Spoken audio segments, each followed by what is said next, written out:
കോൽമിഷുസാം എന്ന social media ഹാൻഡിലുകളിലൂടെ നമുക്ക് സുപരിചിതനായ Shaz Muhammad tech influencer നമുക്കൊപ്പമുണ്ട്. Shaz തന്നെ നമുക്ക് ഇതിന്റെ കൂടുതൽ വിവരങ്ങളൊക്കെ പറയാനായിട്ടും ഒരുപക്ഷെ ഇതിന്റെ ടെക്നിക്കൽ സൈഡൊക്കെ പറയാൻ ഷാസ് അതിലൊക്കെ കൂടുതൽ അറിവുള്ള ആൾ കൂടിയാണ്.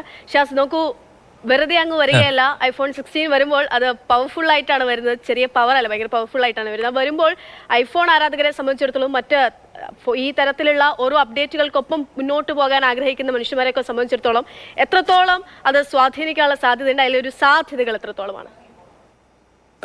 അതിനെ താങ്ക് യു ഫോർ കോളിംഗ്. സംഭവം എനിക്ക് ഉറപ്പായിട്ടും പറയാൻ പറ്റും. ഇപ്പം ഐഫോൺ 12, 13 പ്രീവിയസ് ജനറേഷൻ യൂസ് ചെയ്യുന്നവരെല്ലാവരും ഇതിലോട്ട് മാറാനുള്ള സാധ്യത വളരെ കൂടുതലാണ്. അതായത് ഇപ്പൊ നിങ്ങൾക്ക് തന്നെ അറിയാൻ പറ്റുന്നതായിരിക്കും, ഇപ്പൊ ഡിസൈൻ വൈസ് ഒക്കെ നോക്കിക്കഴിഞ്ഞാൽ വലിയ മാറ്റങ്ങളൊന്നും ആപ്പിളിന് പറയാനില്ല. ഇപ്പൊ കഴിഞ്ഞ വർഷം ടൈറ്റേനിയം ബോഡി കൊണ്ടുവന്നു എന്ന് പറയുന്ന പോലെ ഈ വർഷവും ചേഞ്ചസ് നമുക്കൊരു വിഷ്വൽ ചേഞ്ചസിന് വളരെ കുറവാണ്. ഇപ്പൊ പ്രോ വേരിയന്റ് ആണെങ്കിൽ. പക്ഷെ മറ്റേ സാധാ രീതി വരുമ്പോൾ നമുക്കിപ്പോ ഒരു ഷട്ടർ ബട്ടനൊക്കെ അവർ കൊണ്ടുവരുന്നു. ഡെഡിക്കേറ്റഡ് ആയിട്ടുള്ള ഒരു ക്യാമറ കൺട്രോൾ എന്ന് പറയുന്ന ഒരു സാധനം വരുന്നുണ്ട്. അതായത് എല്ലാവർക്കും അറിയാവുന്നത് പോലെ വീഡിയോ എടുക്കാനും ഫോട്ടോ എടുക്കാനുമാണ് എല്ലാവരും ഐഫോൺ യൂസ് ചെയ്യുന്നത്. അപ്പൊ അതിന് വേണ്ടി ഡെഡിക്കേറ്റഡ് ആയിട്ടുള്ള ഒരു ബട്ടൺ അവർ ഈ വർഷം കൊണ്ടുവന്നിട്ടുണ്ട്. അതേപോലെ ഞാൻ നേരത്തെ പറഞ്ഞ പോലെ ഈ ആപ്പിൾ ഇന്റലിജൻസ് എന്ന് പറയുന്നതാണ് ഈ വർഷത്തെ അവരൊരു trump card. And that is going to make a huge loud noise.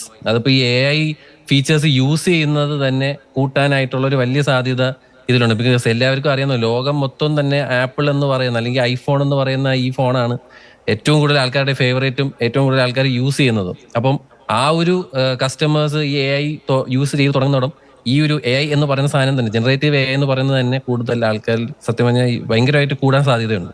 So this is going to make a huge loud noise. ഒരുപാട് വിറ്റ് പോകാൻ സാധ്യതയുള്ളൂ. എസ്പെഷ്യലി ആ ഒരു ലോ എൻഡ് വെർഷനായ ഐഫോൺ 16 ഭയങ്കരമായി വിറ്റ് പോകാനുള്ള സാധ്യത കൂടുതലാണ്. ഈ ആപ്പിൾ ഇന്റലിജൻസ് എനിക്ക് തോന്നുന്നു അതൊരു പുതിയൊരു സാധ്യതയാണ്. അത് ഏത് തരത്തിലായിരിക്കും? രണ്ട് സൈഡ് ഉണ്ടാവുമല്ലോ എല്ലാ കാര്യങ്ങൾക്കും. അപ്പോൾ അത് ഏത് തരത്തിലായിരിക്കും അതിന്റെ ഒരു പ്രതിഫലനവും? അല്ലെങ്കിൽ മുന്നോട്ടുള്ള നാളുകളിൽ ഈ പറയും പോലെ കൂടുതൽ ആളുകൾ ഒരു പക്ഷെ തോന്നുന്നു ആൻഡ്രോയിഡിൽ നിന്നുമൊക്കെ ഈ ഐഫോണിലേക്ക് മാറാനുള്ള ആപ്പിളിലേക്ക് മാറാനുള്ള ഒരു സാധ്യതയൊക്കെ ഈ 16 വരുന്ന കൂടി മുൻകൂട്ടി കാണുന്നുണ്ട്. ആ തരത്തിൽ കൂടിയാണ് ഫോൺ പുറത്തിറക്കുകയും ചെയ്യുന്നത്. അപ്പോൾ ഈ ആപ്പിൾ ഇന്റലിജൻസ് അത് ഏത് തരത്തിലായിരിക്കും വരും നാളുകളിൽ നമ്മുടെ പൊതുസമൂഹത്തിനുൾപ്പെടെ കീഴ്പ്പെടുത്താനും അത് സ്വാധീനിക്കാൻ പോകുന്നത്? ഞാൻ നേരെ പറഞ്ഞ പോലെ തന്നെ ഇപ്പോ ഒരു ആൻഡ്രോയിഡിൽ നിന്നും ഒരു ചേഞ്ച് വരുമെന്ന് അറിയത്തില്ല. ബിക്കോസ് ഈ പറയുന്ന AI ആദ്യമായി വരുന്നത് തന്നെ പിക്സൽ ഡിവൈസസിലും സാംസങ് ഡിവൈസസിലുമാണ്. സാംസങ്ങിന്റെ ഗാലക്സി AIയും അതേപോലെ പിക്സലിന് പറയാനാണെങ്കിൽ ജെമിനി എന്നൊക്കെ പറയുന്ന സാധനം, പിന്നെ നമുക്ക് ChatGPT പോലത്തെ അല്ലാത്ത സാധനങ്ങളും ഉണ്ട്. അപ്പൊ ഈ ഒരു പക്ഷെ ഞാൻ നേരത്തെ പറഞ്ഞ പോലെ ഏറ്റവും കൂടുതൽ ആൾക്കാരുടെ കയ്യിലുള്ളത് ഐഫോണാണ്. ഇപ്പൊ ലോകം മൊത്തം നോക്കുകയാണെങ്കിൽ ആ ഒരു ഇതില് നമുക്ക് അവരുടേതായ ഒരു ആപ്പിൾ ഇന്റലിജൻസ് എന്ന് പറയുന്ന സാധനം വരുന്ന സമയത്ത് ഇതിന്റെ ഒരു യൂസേജ് സിനാറിയോ വളരെ കൂടാൻ സാധ്യതയുണ്ട്. പിന്നെ ഞാൻ പറയാം, ആപ്പിൾ ഫോക്കസ് ചെയ്യുന്നതും ഒരുപാട് പ്രീവിയസ് ജനറേഷൻ ഐഫോൺസ് യൂസ് ചെയ്യുന്നവരെ ആയിരിക്കും അവർക്ക് കൺവേർട്ട് ചെയ്യാൻ താല്പര്യം. ബിക്കോസ് അവർ മാത്രം കൺവേർട്ട് ചെയ്ത് കഴിഞ്ഞാൽ അവർക്ക് ഒരു വലിയൊരു മാർജിൻ കിട്ടുന്നതാണ്. എനിക്കാണ് ഒരു കൺവേർഷൻ, അതായത് ആൻഡ്രോയിഡിൽ നിന്നും ഐഫോണിലോട്ടുള്ള കൺവേർഷനെയും കാട്ടിലും അവരെ പ്രീവിയസ് ജനറേഷൻ ആയിട്ടുള്ള ഫോണുകൾ മാറ്റി പുതിയ ഇതിലോട്ട് കൊണ്ടുവരാനായിരിക്കും അവർ പ്രൈം ഫോക്കസ് ചെയ്യുന്നത്. എസ്പെഷ്യലി ഇപ്പൊ ഐഫോൺ 15 നോക്കുകയാണെങ്കിൽ പോലും ആപ്പിൾ ഇന്റലിജൻസ് എന്ന് പറയുന്ന ആ ഒരു ടെക്നോളജി ഇല്ല. അപ്പോ ഈവൻ കഴിഞ്ഞ വർഷത്തെ ആൾക്കാർ വരെ ഇതിലോട്ട് മാറാനുള്ള സാധ്യത വളരെ കൂടുതലാണ്. പിന്നെ ആപ്പിൾ ഇന്റലിജൻസ് ഞാൻ പറഞ്ഞു നമുക്ക് ഒരുപാട് കാര്യങ്ങൾ പുട്ട് ഫോർവേഡ് വേണം. പിന്നെ ഈ ഒരു ഇതിന്റെ ഒരു ഫുൾ ഫെച്ച് ആയിട്ടുള്ള ഇത് വരാൻ പോകുന്നത് ഡിസംബർ ഒക്കെ ആവുമെന്നാണ് പറയുന്നത്. അതായത് നമ്മൾ ഓൺ ദ ലോഞ്ച്, അതായത് ഈ 20-ാം തീയതി ഫോൺ ഇറങ്ങുന്ന സമയത്ത് ഒരിക്കലും നമുക്ക് ചെറുതായിട്ടുള്ള കാര്യം, ഇപ്പൊ സിറി പോലത്തെ സിറി ഒന്ന് അഡ്വാൻസ്ഡ് ആക്കിയിട്ടുണ്ട്. അതും പിന്നെ കുറച്ച് നോട്ടിഫിക്കേഷന്റെ കുറച്ച് പുതുമകളും അങ്ങനത്തെ കുറച്ച് സാധനങ്ങളുമായിട്ടാണ് ഇപ്പൊ നിലവിൽ വരാൻ പോകുന്നത് 20th, അതായത് സെപ്റ്റംബർ 20th ഫുൾ ആയിട്ടുള്ള ഫീച്ചേഴ്സ് വരാൻ പോകുന്നത് ഡിസംബറിലാണ്. സോ അങ്ങനെയൊക്കെ ഉണ്ട്. എന്താണെങ്കിലും ഈ ഒരു സാധനം ഞാൻ പറയാം, ഈ AI എന്ന് പറയുന്നത് കുറച്ചും കൂടെ ആൾക്കാരിലോട്ട് യൂസബിൾ പരിപാടിയിലോട്ട് സിനാറിയിലോട്ട് വരാനുള്ള സാധ്യത വളരെ കൂടുതലാണ്. എല്ലാവരും ഇതിനെപ്പറ്റി പഠിക്കാനായിട്ടുള്ള ഒരു ഇതും മിക്കവാറും ഈ ഒരു ഘട്ടത്തിൽ വളരെ ടേണിംഗ് പോയിന്റ് ആയിട്ട് വരുമ്പോൾ തന്നെ ഞാൻ അതുകൊണ്ടാണ് അങ്ങനത്തെ ഒരു ചോദ്യം ചോദിച്ചത്. അതുകൊണ്ടാണ് AI യുടെ ഒരു സാധ്യത എന്ന് പറയുന്നത്. അതിന് സാധ്യതയുണ്ട്. സാധ്യതയ്ക്ക് അപ്പുറത്ത് അതുണ്ടാക്കുന്ന ഒരുപാട് പ്രശ്നങ്ങളും ഒക്കെ നമ്മൾ ചർച്ച ചെയ്തു പോവുകയും അത് ലോകം നേരിടുകയും ഒക്കെ ചെയ്യുന്ന ഒരു കാലഘട്ടത്തിലൂടെയാണ് കടന്നു പോകുന്നത്. മാറ്റി നിർത്താൻ ഇനി ഒരിക്കലും സാധിക്കില്ല എന്നിരിക്കെങ്കിൽ തന്നെയും. അപ്പോൾ ഇത് ഈ പറയുന്നത് പോലെ ഐഫോൺ ഏറ്റവും കൂടുതൽ ആളുകൾ ഉപയോഗിക്കുന്ന ഐഫോണിലേക്ക് കൂടി ഇതെത്തുമ്പോൾ ഒരുപാട് പോസിറ്റീവ് സൈഡുകളുണ്ട്, അതിനപ്പുറത്തേക്ക് ഉള്ള ഒരു കാര്യങ്ങൾ കൂടിയാണ് ഞാൻ ചോദിച്ചത്. അതിനുള്ള ഒരു സാധ്യത, അല്ലെങ്കിൽ അത് ദുരുപയോഗം ചെയ്യപ്പെടാം, അല്ലെങ്കിൽ അത് മറ്റൊരു തരത്തിലേക്ക് ഒരാളുടെ സ്വകാര്യതയിലേക്ക് കടന്നു കയറാൻ, അങ്ങനെയുള്ള ഒരുപാട് കാര്യങ്ങളെ പറ്റിയാണ്. ഇല്ല, ആപ്പിൾ ഇന്റലിജൻസ് എന്നുള്ള രീതിയിൽ നോക്കുന്ന സമയത്ത് ഒരിക്കലും ഇതൊരു പ്രിവസി ആയി ഇൻട്രൂഡിങ്ങോ അങ്ങനെയൊന്നുമില്ല. അപ്പോൾ അവർ തന്നെ പറയുന്നുണ്ട്, നമ്മൾ ഈ പറയുന്ന ആപ്പിൾ ഇന്റലിജൻസിലോട്ട് പ്രൊവൈഡ് ചെയ്യുന്ന ഡേറ്റ ഒരിക്കലും അവരെ സെർവറിൽ ഒരിക്കലും വെക്കത്തില്ല. പിന്നെ തേർഡ് പാർട്ടി ആപ്പായ ChatGPT-യോ ഗൂഗിളിൻ്റെയോ ഒക്കെയോ AI-യിലോട്ട് കയറുകയാണെങ്കിൽ മാത്രം അവർ കൈ ഒഴിയുന്നുണ്ട്. ബട്ട് ഇപ്പൊ ഞാൻ പറയാം, ഇപ്പൊ നമ്മളുടെ ഒരു ചിന്താഗതി പോലെയാണ്. ഇപ്പം അങ്ങനെ നമുക്ക് എന്താ പറയുക, ഇവിടുത്തെ ഈ ജനറേറ്റീവ് AI വെച്ചിട്ട് നമുക്ക് വളരെ മോശമായിട്ടുള്ള കാര്യങ്ങളൊന്നും ചെയ്യേണ്ട ഒരു അവസ്ഥയിലല്ല. ഇപ്പൊ ഫോണിലൊക്കെ ഉള്ള സാധനം ജസ്റ്റ് നമ്മൾ അയക്കാൻ പോകുന്ന ഇമെയിലിന് വല്ല ഗ്രാമർ മിസ്റ്റേക്കോ അങ്ങനെ എന്തെങ്കിലും ഒക്കെ ഉണ്ടെങ്കിൽ മാറ്റാൻ പറ്റും.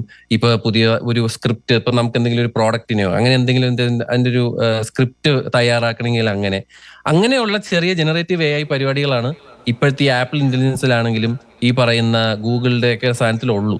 ഇപ്പോ അതല്ലാതെ ഉള്ളതെന്ന് പറയുന്നതിലാണ് നമ്മളിപ്പോ ഈ ആൾക്കാരുടെ വോയിസ് മാറ്റി സംസാരിക്കുക, വീഡിയോ, ഡീപ് ഫേക്ക് പോലത്തെ സാധനം, അതൊക്കെയാണ് സത്യം പറഞ്ഞ കൺട്രോൾ ചെയ്യേണ്ട ചില AI ടൂൾസ് എന്ന് എനിക്ക് പേഴ്സണലി ഒരു ഒപ്പീനിയൻ ഉണ്ട്. പക്ഷെ ഇവിടെ വരുമ്പോൾ ഇത് അങ്ങനത്തെ വിഷയമൊന്നുമില്ല. ഇത് വളരെ നമുക്കൊക്കെ ഈ നമ്മുടെ കാര്യങ്ങൾ കുറച്ചും കൂടെ എളുപ്പമാക്കുക എന്നുള്ള സാധനം. അപ്പൊ അതായത് ഈ ഇമോജി നമ്മളെ ഇഷ്ടത്തിന് ഒരു സാധനം ഉണ്ടാക്കുക, നമുക്കിപ്പോ ഒരാൾക്കൊരു ബർത്ത്ഡേ ഗ്രീറ്റിംഗ്സ് അയക്കണമെങ്കിൽ നമ്മളുടെ ഒരു ഫേസ് ഒരു കാർട്ടൂൺ രീതിയിലൊക്കെ നമുക്കൊരു പോസ്റ്റർ ഉണ്ടാക്കി കൊടുക്കുക. അങ്ങനത്തെ ചെറിയ ചെറിയ കാര്യങ്ങൾ ഇവിടെ ചെയ്യുന്നുള്ളൂ. ഈ 16-ഉം 16 Pro ഓരോ സീരീസിൽ ഓരോന്നും തമ്മിലുള്ള വ്യത്യാസങ്ങൾ എന്താണ്? ഒപ്പം തന്നെ അറിയേണ്ടത് വേറൊരു കാര്യം എന്ന് പറഞ്ഞാൽ, ഈ തൊട്ടാൽ കൈ പൊള്ളില്ല എന്നുള്ള കാര്യം കൂടി ഇതിന്റെ വിലയെ പറ്റിയുള്ള കാര്യങ്ങൾ കൂടി സൂചിപ്പിക്കുന്നുണ്ട്. ഒരു പുതിയ യുഗം തുടങ്ങാൻ പോകുന്നു എന്നുള്ളതാണ് ആപ്പിൾ CEO ഉൾപ്പെടെ വ്യക്തമാക്കുകയും ചെയ്യുന്നത്. ആ തരത്തിൽ ഈ ഒരു മോഡൽ വിപണിയിലേക്ക് എത്തിക്കുമ്പോൾ ഉണ്ടാകുന്ന മാറ്റങ്ങൾ എങ്ങനെയാകും? ഇതിന്റെ ആ തരത്തിലുള്ള കാര്യങ്ങൾ കൂടി ഒന്ന് പറയാമോ? ഇതിന്റെ പ്രൈസും മറ്റ് സവിശേഷതകളും. പ്രൈസിനെ പറ്റി സംസാരിക്കാനാണെങ്കിൽ ഈ വർഷത്തിൽ സത്യം പറഞ്ഞാൽ ഒരിക്കലും നടക്കാത്തൊരു സംഭവം നമ്മൾ കണ്ടിരിക്കുകയാണ്. ഏകദേശം 15,000 റുപ്പീസിന്റെ ഒരു ഡിഡക്ഷൻ പ്രോ വേരിയന്റിൽ വന്നിട്ടുണ്ട്. നമ്മുടെ ഇന്ത്യൻ പ്രൈസിംഗിൽ നോക്കുന്ന സമയത്ത് നമ്മൾ ഏറ്റവും കൂടുതൽ ചലഞ്ച് ചെയ്തുകൊണ്ടിരുന്ന ഒരു കാര്യം അതാണ്. നമുക്ക് അമേരിക്കയിൽ ഇറങ്ങുമ്പോൾ ഒരു പ്രൈസും ഇന്ത്യയിൽ വരുമ്പോൾ ഡബിൾ ദി എമൗണ്ട് എന്നും നമ്മൾ കേട്ടിട്ടുണ്ട്. പക്ഷേ ഈ വർഷത്തെ പ്രോ വേരിയന്റ് നമ്മൾ ഇന്ത്യയിൽ ഉണ്ടാക്കുന്നത് കൊണ്ട് എനിക്ക് തോന്നുന്നത്, എൻ്റെ ഒരു ചെറിയൊരു നോളജ് വെച്ച് ഐ ഫീൽ കുറച്ചൊക്കെ ഈ പറയുന്ന ഇമ്പോർട്ട് പരിപാടിയിലേക്ക് ഇത് കുറച്ച് ഒരു 15,000 രൂപ കുറഞ്ഞിട്ടുണ്ട്. That is actually A huge thing. പക്ഷെ ഞാൻ പറഞ്ഞില്ലേ, നമുക്കിപ്പോ ഞാൻ പ്രൈം ഫോക്കസ് ചെയ്യുന്നത് പ്രൈമറിലി എനിക്ക് പറയാനുള്ളത് ഈ പറയുന്ന iPhone 16 എന്ന് പറയുന്ന മോഡലായിരിക്കും ഏറ്റവും കൂടുതൽ വിറ്റ് പോകാനുള്ളൊരു സാധ്യത എന്ന് എനിക്ക് എൻ്റെ മനസ്സിൽ പേഴ്സണലി ഉണ്ട്. ബിക്കോസ് അതിന്റെ പ്രൈസിങ് ആണെങ്കിലും ഏകദേശം ഒരാൾക്കൊരു EMI എടുത്ത് അങ്ങനെ ഒരു ഫോൺ എടുക്കണമെന്നുള്ളൊരു ആ ഒരു ചിന്തയിൽ നമുക്ക് വരാൻ പറ്റും. മറ്റൊന്ന് പറയുന്നത് ഒരു 1 സ്റ്റെപ്പ് എഹെഡ് ആണ്. അതിപ്പോ പ്രോ യൂസേഴ്സ് ആയിട്ടുള്ള ഒരു എന്താ പറയുക ഒരു കോണ്ടന്റ് ക്രിയേറ്ററിനോ അല്ലെങ്കിൽ ഒരു വീഡിയോഗ്രാഫറിനോ അല്ലെങ്കിൽ ഇപ്പൊ ഒരു എന്താ പറയുക, നമ്മളിപ്പോ ഈ Spotify-ലൊക്കെ പോഡ്കാസ്റ്റ് ചെയ്യാനും പാട്ടുകൾ കമ്പോസ് ചെയ്യാനൊക്കെ ചെയ്യുന്നവർക്കാണ് ഈ പ്രോ മോഡൽ എന്ന് പറഞ്ഞിട്ട് അവർ ഇറക്കുന്നത്. അത് പ്രൊഫഷണൽ ആയിട്ടുള്ളവർക്ക് യൂസ് ചെയ്യാനാണ് അവരത് കൊണ്ടുവരുന്നത്. പക്ഷെ ഒരു സാധാരണക്കാരൻ എന്നുള്ള രീതിയിൽ എനിക്ക് തോന്നുന്നത് എല്ലാവരുടെയും ഒരു ആഗ്രഹവും ഐഫോൺ എടുക്കുക എന്നുള്ളതാണ്. ആ ഒരു ആഗ്രഹം ഇപ്പോഴും അവർ സ്ട്രോങ് ഹോൾഡ് ആയിട്ട് വെച്ചിട്ടുണ്ട്. And with apple intelligence I M pretty sure ആ ഒരു ബേസ് വേരിയന്റ് ആയിട്ടുള്ള 16 ഭയങ്കരമായിട്ട് വിറ്റുപോകാനുള്ള സാധ്യതയുണ്ട്. മറ്റൊന്നറിയേണ്ടത് വിപണിയാണ്. ഇപ്പം ഷാസ് പറഞ്ഞതുപോലെ തന്നെ എല്ലാവരും ഇങ്ങനെ ഒരുപാട് ആളുകൾ ഐഫോൺ സ്വന്തമാക്കണമെന്നുള്ള ആഗ്രഹിക്കുന്ന ആളുകളുണ്ട്. പൂർണ്ണമായും ആപ്പിളിന്റെ എല്ലാ തരത്തിലുള്ള ഈ ഗാഡ്ജറ്റ്സിലേക്ക് മാറണമെന്ന് ആഗ്രഹിക്കുന്ന ആളുകളുണ്ട്. ആ തരത്തിൽ വിപണിയെ എങ്ങനെയായിരിക്കും, മാർക്കറ്റിനെ എങ്ങനെയായിരിക്കും ഐഫോൺ 16 പിടിച്ചു കുലുക്കുമോ എന്നുള്ള ചോദ്യമാണ്. പിടിച്ചു കുലുക്കാനുള്ള ഒരു സാധ്യതയുണ്ടോ? ആ തരത്തിൽ എങ്ങനെയായിരിക്കും ഇത് വിറ്റു പോകാനുള്ള ഒരു സാധ്യത പറഞ്ഞു ഏറ്റവും കൂടുതലായിരിക്കുന്നു? അതിനപ്പുറത്തേക്കുള്ള നമ്മളിപ്പോ മാർക്കറ്റ് എന്നുള്ള രീതിയിൽ നോക്കുന്നത് ഞാൻ അതാണ് പറയുന്നത്. ഇപ്പൊ ഇവരിപ്പം ഇൻട്രൊഡ്യൂസ് ചെയ്യുന്നതും ഞാൻ നമ്മൾ വേറൊരു ബ്രാൻഡ് ഒരു AI ഫീച്ചർ കൊണ്ടുവരുന്നത് പോലെയല്ല ആപ്പിൾ കൊണ്ടുവരുന്നത്. അത് അവരുടെ കസ്റ്റമേഴ്സിനും അറിയാം, അവരുടെ സ്റ്റേക്ക് ഹോൾഡേഴ്സിനും അറിയാം. ഇപ്പൊ തന്നെ അവരും ഏറ്റവും കൂടുതൽ പ്രൈം ഫോക്കസ് ചെയ്യുന്നത് കാർബൺ ന്യൂട്രൽ എന്ന് പറയുന്ന ഒരു ഇതാണ്. അതായത് ഈ പറയുന്ന എൻവയോൺമെന്റൽ ഫ്രണ്ട്ലി ആയിട്ടുള്ള പാക്കേജിങ് കൊണ്ടുവരിക, അങ്ങനെയൊക്കെ ഉള്ള പ്രൈം ഫോക്കസ് ആണ്. അതാണ് അവർക്കൊരു ക്ലിയർ കട്ട് ഇമേജ് ഉണ്ട്. ലൈക്ക് അത് ഇവരുടെ ആ ഒരു സംഭവം തന്നെയാണ് അവർ പോകുന്നത്. അപ്പൊ ഇതൊക്കെ വെച്ചിട്ട് തന്നെ ഞാൻ പറയുന്നത് ഈ ഒരു സാധനം വരുമ്പോ ഏറ്റവും കൂടുതൽ അവര് മാർക്കറ്റിന് ആൻഡ്രോയിഡ് മാർക്കറ്റിൽ നിന്ന് ആരെങ്കിലും ഇങ്ങോട്ട് വരുമോ എന്ന് എനിക്കുള്ള ആ ഒരു കൺവേർഷൻ കുറവാണെങ്കിലും the present users is going to change to the latest iPhone for sure. ശരി, ഒരുപാട് നന്ദി ഷാസ്. എന്തായാലും ഈ കുറച്ചു നേരം നമുക്കൊപ്പം ഈ സമയം ചെലവഴിച്ചതിന്. ഒരുപാട് ആളുകൾ കാത്തിരിക്കുകയാണ് ഐഫോൺ 16 ആയിട്ട്. ഐഫോൺ 16 പ്രോ ഞാനും പറഞ്ഞോളൂ. ഞാനും കാത്തിരിക്കുകയാണ്. ഇപ്പോ ഈ 20-ാം തീയതി ഇറങ്ങുന്ന സമയത്ത് ഞാനും മേടിച്ച് യൂസ് ചെയ്തിട്ട് നമ്മളുടെ പിന്നെ തീർച്ചയായും 2 ഫോൺ എടുക്കുന്നുണ്ട്. ഫോണും കളറൊക്കെ പലതരത്തിലുള്ള കളറിലൊക്കെ അവൈലബിൾ ആണ്. കളറൊക്കെ തീരുമാനിച്ചു കഴിഞ്ഞിട്ടുണ്ടോ ഇപ്പൊ തന്നെ? ചില കളറിന്റെ ഒക്കെ വാർത്തകളും അതിന്റെ ചോർത്തി സാധനങ്ങളൊക്കെ പുറത്തു വന്നിരുന്നു. തീരുമാനിച്ചിട്ടുണ്ട്. ഷാസിനെ ഫോളോ ചെയ്യുന്ന ഒരുപാട് പേരുണ്ടാവുമല്ലോ. ഞാൻ എടുക്കാൻ പോകുന്ന ഗ്രീൻ ആണ്, ഐഫോൺ 16ന്റെ. ഈ 16 പ്രോ ആയിരിക്കും എടുക്കാൻ പോകുന്നത്. അത് മറ്റേ ഡെസേർട്ട് ടൈറ്റേനിയം എന്ന് പറയുന്ന കളറാണ്. അതേപോലെ അവർ ഈ കഴിഞ്ഞ വർഷം തന്നെ ഒരു വാച്ച് ഇറക്കിയിട്ടുണ്ട്, ഒരു 10 സീരീസ്. അത് ആ ബ്ലാക്ക് കളർ എന്നെ ഹടാതായി ആകർഷിച്ചിട്ടുണ്ട്. മിക്കവാറും അതും ഞാൻ മേടിക്കുന്നതായിരിക്കും. അപ്പൊ 2 ബുക്ക് ചെയ്ത് കഴിഞ്ഞാൽ. ശരി ഷാസ്, ഒരുപാട് നന്ദി സമയം ഇത്രയും നേരം ചെലവഴിച്ചതിന്. ഷാസ് എടുക്കാൻ പോകുന്നതിനെ പറ്റിയാണ് പറഞ്ഞത്. അങ്ങനെ നിങ്ങളൊക്കെയും എനിക്ക് തോന്നുന്നു ഒരുപാട് പേര് തീരുമാനിച്ചു വെച്ചിട്ടുണ്ടാവും ഏത് എടുക്കണം എന്നുള്ള കാര്യമൊക്കെ. കുറച്ചുകൂടിയാണ് കാത്തിരിപ്പ് ഇത് അവസാനിക്കാൻ പോകുന്നു എന്നുള്ള വിവരം അല്ലെങ്കിൽ ആ വാർത്ത കൂടിയാണ് പ്രേക്ഷകരുമായി പങ്കുവെക്കാനുള്ളത്. മറ്റു റിപ്പോർട്ടുകളിലേക്ക് കൂടി ഒന്ന് പോവുകയാണ്.